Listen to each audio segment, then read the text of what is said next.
Have you ever met someone who seemed perfect? Those magnetic, intelligent people who are always in control of the situation. They know exactly what to say to make you feel special. But over time, something starts to change. Little lies that you ignore, subtle comments that make you doubt yourself. And before you know it, you're stuck in a game where the rules aren't designed for you to win. What makes some people so good at manipulation? Is it a gift? Or is there something much deeper and darker behind this behavior? The truth is that not everyone plays life by the same rules. For some, empathy, guilt, and remorse are just obstacles. What matters is control, power, victory. These people don't feel the way you do. They don't love the way you do. And above all, they never lose sight of their own interests. This kind of mentality has a name: the dark triad. 3 psychological traits that, when combined, create dangerous and often irresistible profiles: narcissism, psychopathy, Machiavellianism. But make no mistake, this isn't just in movies, books, or distant stories. You may have crossed paths with someone like this today. Or worse, perhaps some of these characteristics are also inside you. In this video, we're going to take apart the workings of the dark triad piece by piece. We'll understand how these minds operate, how they infiltrate our lives, and most importantly, how we can protect ourselves. But before we look at others, we need to look inwards, because the first pillar of the dark triad invites us to do just that: look in the mirror. Now, let's talk about narcissism. Imagine a young man of unparalleled beauty. Everyone around him admired him, but he remained indifferent. He loved no one. Until one day, as he approached a crystal-clear lake, he saw a face reflected in the water. It was his own face. For the first time, he felt something he had never experienced before: an overwhelming passion. He tried to touch his image, but as he did so, the ripples destroyed his reflection. Desperate, he leaned closer and closer, trying to reach what he could never possess. Finally, he fell in and drowned. This is the myth of Narcissus, told by the ancient Greeks as a warning against excessive self-love. But this story isn't just a fable about vanity. It's a metaphor about a cycle of self-destruction. Narcissus did not fall in love with himself, but with the idea of himself. He was condemned to chase a reflection, something intangible, unattainable. And that is the essence of narcissism. It's not just a desire to be admired, it's a dependency. A narcissist cannot exist without the validation of others. His self-worth doesn't come from within, but from the reflection he sees in other people's eyes. They need to be loved, envied, and applauded. And when this doesn't happen, his identity begins to crumble. But where does this insatiable need come from? Modern psychology gives us some clues. Freud believed that narcissism is something natural in childhood. All babies, after all, are the center of their own world. But as we grow up, we learn to share this space with others. The problem arises when this transition doesn't happen, when a person remains stuck in an infantile psychological state, unable to see beyond themselves. And this can be caused by different factors. Some children grow up in homes where they are overvalued, treated like little deities. They are taught to believe that they are special, unique, and superior. Others, on the other hand, grow up being constantly criticized, never feeling good enough. For them, narcissism appears as a defense mechanism, a mask of greatness to hide a deep fear of not being enough. Regardless of the origin, the result is the same: a person who desperately needs the approval of others to feel complete. But this dependency creates a problem, and a dangerous one, because deep down, the narcissist has no real self-esteem. Their confidence is like a house of cards, seemingly solid, but about to collapse at the slightest hint of criticism. And that's why narcissists react so badly when they are contradicted. A simple disagreement can be seen as an attack. Criticism can be interpreted as a betrayal. And when faced with this, they have 2 options. Either they try to destroy the source of the threat by ridiculing, humiliating, manipulating, or they play the victim, seeking even more attention. But narcissism is not limited to personal relationships. It shapes entire societies. We live in the age of the spotlight, where the instant validation of social networks reinforces narcissistic behavior. The search for likes, praise, and digital recognition leads many to build an identity based not on who they are, but on what others see. What matters is not what you feel, but how you appear to feel. In the workplace, the narcissist can be that colleague who steals credit from others, who never acknowledges a mistake, and who needs to be constantly praised in order to work. In relationships, It could be the partner who oscillates between being charming and cruel, creating a cycle of manipulation where the other person never knows exactly where they're stepping. But there's something even more dangerous. Not all narcissists limit themselves to seeking admiration. Some go further. They become emotional predators, incapable of feeling true empathy. They don't care how much suffering they cause, as long as they remain in control. And when that happens, we're looking at an even darker profile. Narcissism can be a distorted reflection, but when that reflection disappears completely, what's left? Only emptiness. A void where empathy doesn't exist, and manipulation becomes a game without rules. And that's exactly where we find the next vertex of the dark triad: psychopathy. Is this content making you reflect and sparking new ways of thinking? If so, click the super thanks button just below the video. It's a way to say thank you and help me bring more content like this to those who need to reflect on life. Have you ever been faced with someone who seemed to be completely in control? Someone who never hesitated, never showed fear, never seemed shaken? At first, this person can be captivating. They smile at just the right moment. They say just the right words to win you over. They seem to know exactly what you want to hear. But over time, something starts to seem off. Little details, little inconsistencies. You realize that, for all their friendliness, this person never shows any guilt. They never really seem to care. They never seem to feel anything. And then you realize they have no regrets. They don't hesitate before lying. They don't feel remorse after hurting someone. For them, the world doesn't work by the same emotional rules that guide most people. This is the essence of the psychopath. They don't need to feel empathy to understand how others feel. On the contrary, this is precisely their great advantage. They see emotions as weaknesses, pieces in a game that they master better than anyone else. When we hear the word psychopath, we think of serial killers, cold and calculating criminals. But that's only the most extreme version. The reality is even more frightening. The vast majority of psychopaths will never commit a violent crime. They don't need to. Instead of a gun, they use a contract. Instead of a physical attack, they destroy careers. Instead of a kidnapping, they trap people in networks of manipulation, where no one realizes they are being controlled. Psychologist Robert Hare, a leading expert on psychopathy, has discovered something disturbing. The incidence of psychopaths in positions of power is significantly higher than in the average population. This is because the traits that make a psychopath dangerous in society are the same ones that make them extremely successful in competitive environments: emotional coldness, absence of fear, absolute control over their reactions. For a psychopath, firing hundreds of employees or cheating investors is not a moral dilemma. It's just part of the game. But what really differentiates a psychopath from anyone else? The secret lies in their brain. Neuroscience has revealed that psychopaths have reduced activity in the brain's amygdala, the region responsible for fear and emotions. This means that while the average person would hesitate before making a cruel or risky decision, a psychopath simply doesn't feel this emotional barrier. They don't hesitate, they don't think twice, they don't regret it. But that's not all. The prefrontal cortex, which regulates impulse control and moral decision-making, also operates differently. While an ordinary person would feel guilty about deceiving someone, a psychopath sees it only as a strategy in a game. For them, morality is not a relevant factor. If a lie benefits them, then it's not just acceptable, it's logical. And that's why psychopaths can be so convincing. They know exactly how to fake emotions, how to imitate expressions of sadness, happiness, or empathy. But none of it is real. For them, these reactions are just tools to get what they want. So how do you recognize a psychopath in everyday life? The signs are subtle. At first, they seem extremely charismatic, creating a false sense of connection. But over time, you realize that this connection is not reciprocated.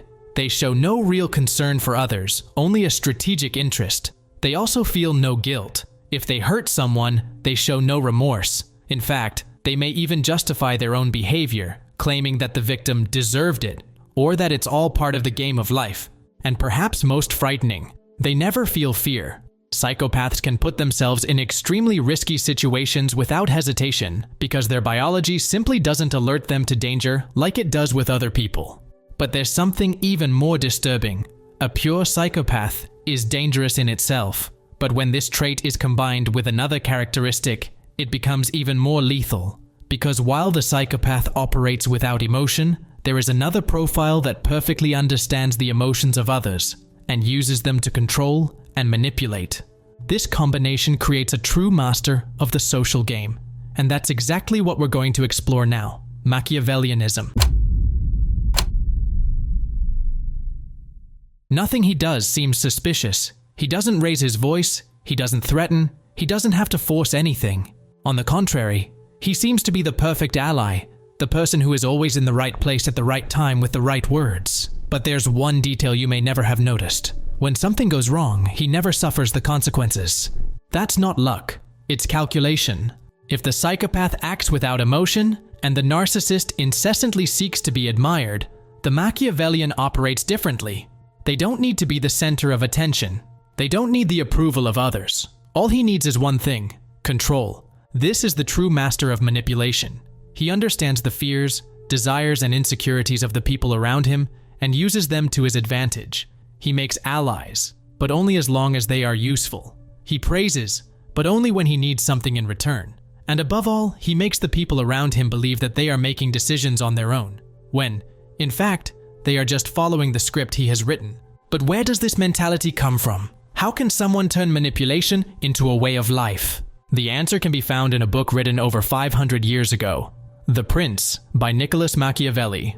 Machiavelli lived at a time of extreme political instability in Italy. Governments fell overnight, betrayals were commonplace, and those who didn't understand the game of power simply disappeared. In his most famous work, he didn't bother to talk about morality or justice, just one thing: how to maintain and exercise power. He argued that, in the real world, the most successful are not necessarily the most just, but the most cunning. He disseminated ideas that became rules for those seeking absolute control. Men more easily forget the death of their father than the loss of their estate. It is better to be feared than loved. A prince should never keep his word when it is not to his advantage. Although written for rulers, The Prince has become a handbook for manipulators of all kinds. From political leaders and businessmen to that co-worker who always seems to come out on top. But how does the Machiavellian act in the modern world? They're not impulsive like psychopaths or needy like narcissists. They are strategists. The Machiavellian observes, waits, and only acts when he is certain of victory. They don't seek direct confrontation. If he needs to destroy an enemy, he will do so silently, ensuring that no one can blame him. He can be the friend who praises you, but plant small doubts so that you make decisions that benefit him. It could be the boss who seems fair, but manipulates the rules to stay at the top. It could be the politician who promises change, but deep down just wants to secure his own power. And the scariest thing? You hardly notice that you're being manipulated. Machiavellians are patient. They know that the most effective manipulation is not that which forces someone to act, but that which makes them believe that they are acting on their own, and that's why they're so dangerous. But if this mentality has been around for centuries and still works today, is manipulation really something that can be avoided? Have we all at some point used Machiavellian tactics to get what we wanted? Perhaps the answer is more uncomfortable than we'd like to admit, because the Machiavellian doesn't have to be in a position of power or in a major corruption scheme. They could be right next to you. Or, who knows, he could be inside you.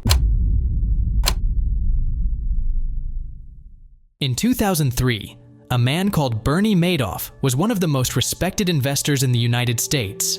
Charismatic, influential, and seemingly trustworthy, he managed billions of dollars and had a client list that included celebrities, big businessmen, and even charities. His investment fund promised high and constant returns, without ever making a loss. And so, year after year, thousands of people placed their fortunes in his hands. But there was a problem. It was all a lie.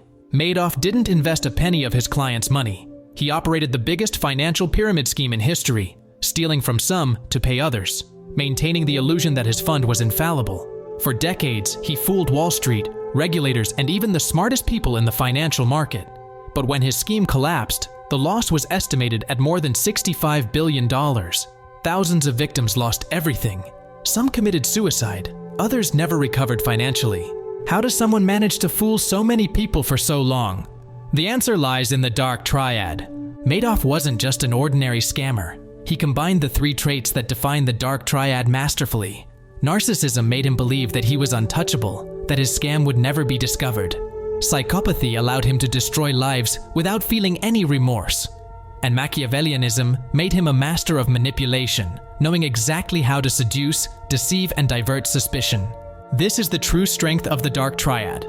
When these three traits come together, they create individuals who can infiltrate any environment, business, politics, social relations, and control everything around them. They operate in the shadows, moving pieces around unnoticed, and by the time they are discovered, it is often too late. But Madoff wasn't the only one. In politics, figures like Joseph Stalin used the Dark Triad to build regimes of terror. Stalin was narcissistic to the extreme, demanding absolute adoration and eliminating anyone who challenged him. His psychopathy made him indifferent to human suffering. Millions of people died under his command, but for him, that was just a detail. And his Machiavellianism was absolute. He eliminated allies before they became threats, and rewrote history to stay in power. And the most disturbing thing? Not all those who possess the Dark Triad are historical figures or criminals. Many live in the corporate world, on the social scene, and even inside our homes. They are the co-workers who manipulate and steal credit. They are the leaders who play on the emotions of others to achieve their goals. They are the partners who turn relationships into psychological prisons. But how can we recognize these people before it's too late? Is there a pattern of behavior that can alert us? And most importantly, have we, without realizing it, already used Dark Triad tactics ourselves? In the next chapter, we'll explore exactly that. How to identify, protect ourselves, and, above all, ensure that we are not manipulated without realizing it. Have you ever stopped to think how many times you've been manipulated without realizing it? How many times has someone played with your emotions, distorted reality, and made you doubt yourself? The problem with the Dark Triad is that its traits are not easily detectable. Narcissists, psychopaths, and Machiavellians don't walk around with plaques on their foreheads. On the contrary, they know exactly how to appear trustworthy. They know how to build a perfect image, and by the time you realize you've fallen into their web, it may be too late. But there is a way to protect yourself. These people don't play alone. They need something fundamental for their strategies to work. Victims who don't understand the game. The narcissist needs someone to feed his ego. The psychopath needs someone to trust him. The Machiavellian needs someone to follow his orders without question. If you learn to identify the behavior patterns of the Dark Triad, you can avoid becoming that piece on their board. And the first step is to realize that manipulation is rarely obvious. Dark Triad people are masters of the art of persuasion. They tell you what you want to hear. They promise, manipulate, and distort. But words mean nothing without actions. A narcissist may present themselves as generous and altruistic, but do they really care about others? Or do they only help when it benefits their image? A psychopath may seem like an ideal partner, but do they really feel empathy? Or do they just pretend? The Machiavellian may seem like a great friend, but when the time is right, he always comes out on top, while the others pay the price. Another way to see the Dark Triad in action is to observe how these people react to frustration. A narcissist who doesn't receive the admiration he expects may react with aggression or contempt. A psychopath, realizing that you are not being manipulated, may simply lose interest. A Machiavellian, when they feel they are not in control, may try to destabilize you in another way by playing on your insecurities. But why do some people fall for these games more easily? Our own brains can make us vulnerable. From childhood, we learn that trusting people is essential for survival. This means that we often ignore danger signals, justify harmful behavior, and accept explanations that don't really make sense. Psychologist Paul Ekman conducted a revealing experiment. He showed videos of people blatantly lying and asked the participants to identify the falsehoods. Most of them failed. This is because the human brain wasn't designed to detect liars all the time, and that's exactly what manipulators take advantage of. In addition, people with low self-esteem, a history of emotional trauma, or an extreme need for approval are easy prey for the Dark Triad. Narcissists feed this need with false praise.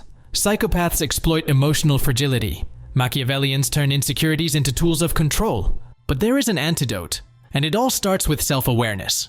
The most effective manipulation is that which the victim doesn't realize. If you've already suffered this kind of influence, the first thing you need to do is stop blaming yourself. The second is to learn to protect yourself.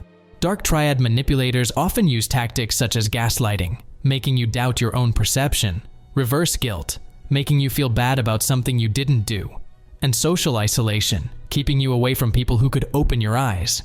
If you notice these behaviors, get away. A powerful technique against manipulators is called gray rocking. When you notice that someone is trying to manipulate you, don't show any emotional reaction. Respond in a monotone, without offering personal information. Psychopaths lose interest when they realize they can't control you. Another essential strategy is to slow down.